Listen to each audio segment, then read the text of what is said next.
मानसरोवर से कवि का क्या तात्पर्य है? इस प्रश्न के उत्तर में आप लोग को लिखना है।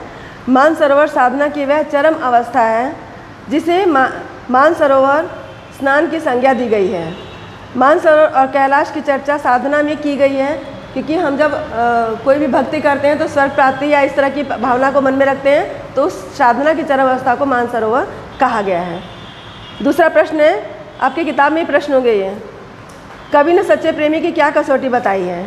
कवि ने सच्चे प्रेमी की कसौटी बताते हुए कहा है कि सच्चा प्रेमी अपने प्रीतम से मिलता है तो उसके मन का विरोग रूपी विष जो है वो अमृत में बदल जाता है। जो उसके मन के जो विकार होते हैं, जो दुख कष्ट उसने सहे होते हैं, वो अमृत में बदल जाते हैं। अगला प्रश्न है, संसार में सच्चा संत कौन है? संसार में सच्चा संत वो होता है जो पक्ष विपक्ष के भेद में नहीं पड़ता है और अपने मनुष्य के धर्म को निभाता है और अपने आत्मा में परमात्मा के अंश को खोजता है और किसी पक्ष विपक्ष में ना पड़ के निष्पक्ष भाव से ईश्वर की आराधना करता है, वो ही सच्चा संत कहलाता है। अगला है, अंतिम दो दोहे के माध्यम से कबीर ने किस तरह की संकीर्णताओं की ओर संकेत किया है? संकीर्णता मतलब छोटी भावना, जो हमारी जो तुच्छता होती है उसके तरफ, संकीर्णता मतलब छोटी सोच की तरफ संकेत किया है। तो इसमें अंतिम दो दोहों के माध्यम से कबीर ने सांप्रदायिकता जो है इन संकीर्ण भावनाओं की तरफ संकेत किया है कि हमें धर्म के आडंबरों के चक्कर में नहीं पड़ना चाहिए और किसी भी धर्म को छोटा या बड़ा नहीं मानना चाहिए, क्योंकि कोई भी ईश्वर छोटे बड़े नहीं है, सभी धर्म समान हैं और हर एक मनुष्य के अंदर आत्मा का निवास है, इसलिए सभी के अंदर परमात्मा का अंश विद्यमान है। हमें किसी को छोटा नहीं समझना चाहिए, अपनी छोटी सोच से बाहर निकलना चाहिए। किसी भी व्यक्ति की पहचान उसके कुल से होती है, उसके कर्मों से तर्क सहित उत्तर दीजिए। तो यहाँ पे भी कबीरदास जी कहते हैं कि किसी ऊंचे कुल में जन्म लेने से कोई ऊंचा नहीं बन जाता है अगर उसके कर्म ऊंचे नहीं होते हैं, क्योंकि हमारे कर्मों से ही हमारे जो हम महानता को प्राप्त करते हैं, हमारे कर्म ही हमें ईश्वर तक पहुँचाते हैं। सिर्फ ऊंचे कुल में जन्म लेने से कोई ऊंचा नहीं होता है। जिस प्रकार सोने के कलश में अगर सूरा भरी हो, मतलब शराब भरी हो, तो भी वो त्यागने के योग होता है। इसी प्रकार अगर इंसान के कर्म अच्छे नहीं हैं तो वह किसी भी कुल में जन्म ले, उसे ऊंचा नहीं कहा जा सकता। हमें मनुष्य के श्रेष्ठ कर्मों का पालन करते हुए, समाज के नियमों का पालन करते हुए अगर ज़िंदगी जिएंगे और हमारे कर्मों से दूसरों का भला होगा, किसी का हित नहीं होगा, तभी हम श्रेष्ठ कहे जाएंगे। यहाँ पे काव्य सौंदर्य स्पष्ट कीजिए। इसमें है, हस्ती चढ़िए ज्ञान की सहज दुलीचा डार, स्वान रूप संसार है भूखन देजक मार।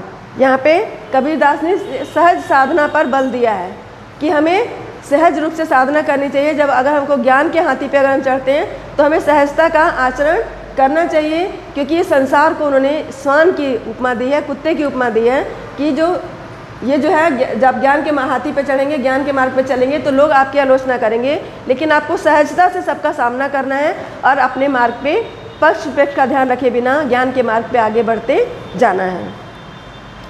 अगला है, मनुष्य ईश्वर को कहाँ कहाँ ढूंढता है? कोई बताएगा?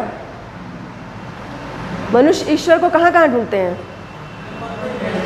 हाँ, मनुष्य ईश्वर को मंदिर में, मस्जिद में, काबे में और कैलाश पे ढूंढते हैं। अगला है, कबीर ने ईश्वर प्राप्ति के लिए किन प्रचलित विश्वासों का खंडन किया है? यहाँ भी है, कबीर ने ईश्वर प्राप्ति के लिए बाह्य आडंबरों का और जो तीर्थ स्थान पे जाते हैं कर्म कांडों का उन्होंने खंडन किया है और सहज भावना से ज्ञान के मार्ग पर उन्होंने आगे बढ़ने की बात कही है। अगला है, कबीर ने ईश्वर को सब सांसों की सांस में क्यों कहा है? कोई बताएगा? अभी मैंने समझाया। कबीर ने ईश्वर को सब सांसों की सांस में इसलिए कहा है क्योंकि आत्मा परमात्मा का अंश है और वो सबके अंदर है, ठीक है? तो इसलिए सबके सांसों में ही ईश्वर का निवास है, सबके अंदर ईश्वर का निवास है, इसलिए हमें आपस में भेदभाव नहीं करना चाहिए। अगला है, कबीर ने ज्ञान के आगमन की तुलना सामान्य हवा से न कर आंधी से क्यों की है?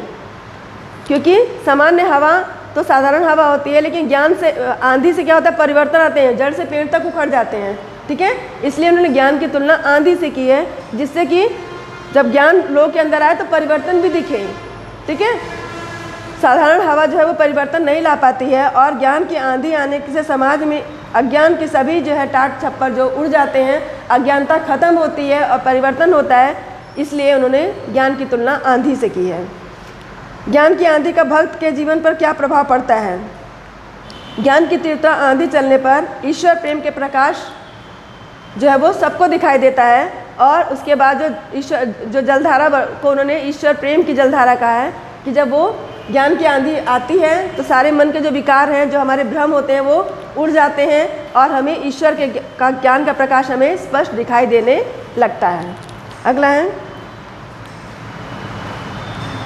तो ये तो हो ही गया है। दूसरा हमारा पाठ है वाक। वाक जो है वो ललदे कवि का है। तो ललदे कवि के बारे में भी, ये कश्मीर की कवित्री हैं। इनका जन्म 1320 के लगभग कश्मीर स्थित पंपोरा के सिमपुर गांव में हुआ था। याद रखना, क्योंकि इन लाइन में से मैं कुछ भी पूछ सकती हूँ। मैं फिर से बता रही हूँ कि आपसे ऑब्जेक्टिव प्रश्न में कवियों के बारे में, उनके जन्म कहाँ हुए, कब हुए, उनकी रचनाओं के बारे में पूछा जा सकता है। ठीक है, तो सिमपुर गांव में इनका जन्म हुआ था, याद रखना। अगला है, इनका पहला जो वाक है, रस्सी काचे धागे की खींच रही मैं नाव, जाने कब सुन मेरी पुकार, करे देव भवसागर पार। यहाँ पे कवित्री कहती हैं कि मैं अपने जो कच्चे शरीर को उन्होंने कच्चे धागे के समान बताया है। ठीक है, तो मैं इस कच्चे धागे से अपने जीवन की नाव को खींच रही हूँ, जाने कब सुन मेरी पुकार, करे देव भवसागर पार। वो ईश्वर से आशा कर रही हैं कि क्या पता मेरी पुकार सुन के ईश्वर जो है मुझे इस संसार से पार उतार दें। पानी टपके कच्चे सकोरे व्यर्थ प्रयास हो रहे मेरे। और वो जो संसार के जो कर्म कांड कर रही हैं उनके बारे में कह रही हैं कि जैसे कच्चे सकोरे में पानी कच्चा जो पानी का पात्र होगा मिट्टी का, उसमें अगर आप पानी डालते हैं तो पानी नीचे बह जाता है, वो उसमें रुकता नहीं है। इसी प्रकार जो भी इतने कर्म कांड कर रही हैं, पूजा पाठ या जो भी हठ योग साधना जो भी कुछ कर रही है, वो सारे उनके प्रयास विफल हो रहे हैं। उन्हें अंतिम समय महसूस हो रहा है कि ये जो कर्म कांड मैंने किए, जो भी प्रयास ईश्वर को प्राप्त करने के किए, ये मेरे निरर्थक हो गए। जैसे कि कच्चे सकोरे में पानी बह जाता है, वो उसमें टिकता नहीं है। जी में उठ रही रह हूँ, घर जाने की चाह है घेरे।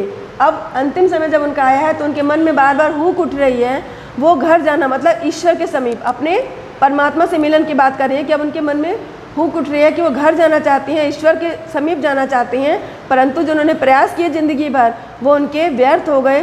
वो उनके कोई भी प्रयास ईश्वर प्राप्ति में सहायक नहीं हो रहे हैं। यहाँ कवित्री ने ईश्वर प्रेम को पाने के लिए अपनी आतुरता व्यक्त की है। उनका आशावादी दृष्टिकोण प्रदर्शित हुआ है। वाक काव्य शैली को अपनाया गया है।